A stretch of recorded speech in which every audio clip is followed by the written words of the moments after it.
So another way to do the sky, and I'm going to show you a little trick here. You can press M.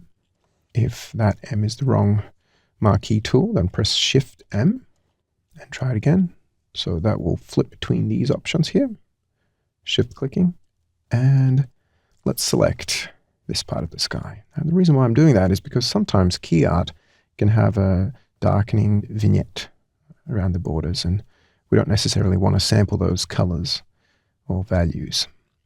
So let's just crop it a little bit and delete that mask by clicking on it, right-clicking, delete mask.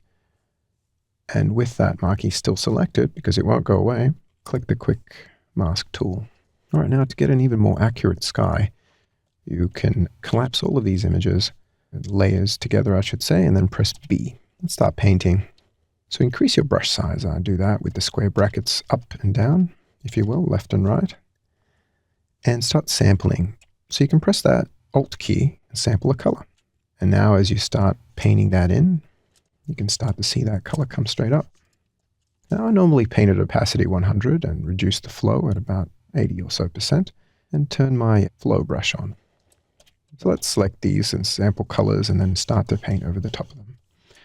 Now you'll notice that our haze is not quite correct.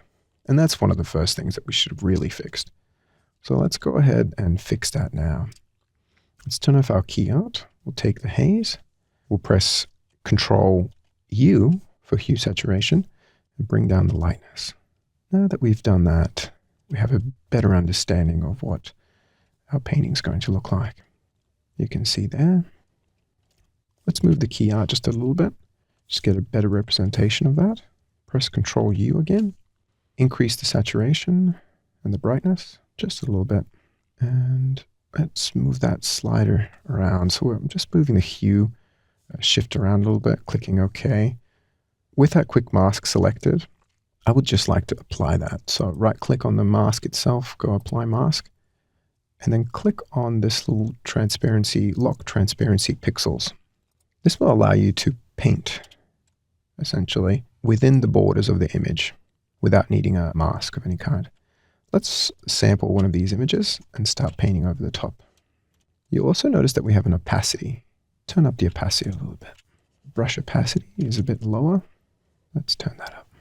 Now you can see that we have a slight discrepancy in the colors.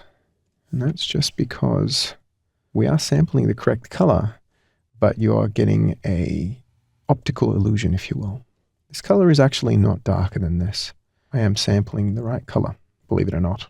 In this case, I'm pressing B again just to get my brush back, sampling those colors and trying to get as close as possible. All right, now let's go back to our sky. Click on the sky, press B, and then select and start painting away. Now, if you were to press the number buttons at the top of your keyboard, you start to notice that my opacity is changing. Well, I actually want my flow to change, so I believe I have to click that button, and yes, so there it is. If I press A, for example, the flow will now be 80. If I press 3, the flow will be 30. Similarly, the opacity, if you just turn this button off, will change. So get used to using those number keys because it's very important. If I press 0.4, for example, I get 4%. Let's turn that up to 100. Turn that on. Let's turn our flow back to 80. And you start to see that I get the full range of color, but with slightly less flow, if you will, almost like an airbrush. Let's really turn up the size of our brush and zoom all the way out so that we can see. I would just start laying in colors in this point. Really start to think about, be very deliberate about your brush strokes.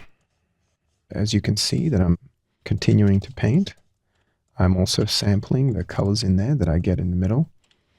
I'll lay down a color, for example, and what that will do is on the border edges of another color, it will create this nice kind of blend. And sometimes you want to select just in between that blend in order to paint that back in.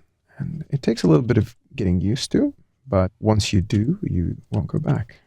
I feel like there's still some areas of the painting that are not blended well. So in order to do that, we can just go to Filter Blur, I love Gaussian blur. And in here, if you just turn that resolution up, you can get really smooth results here. And then it's just a matter of painting. Now that our sky is in a fairly good place, we want to start working on the mountains.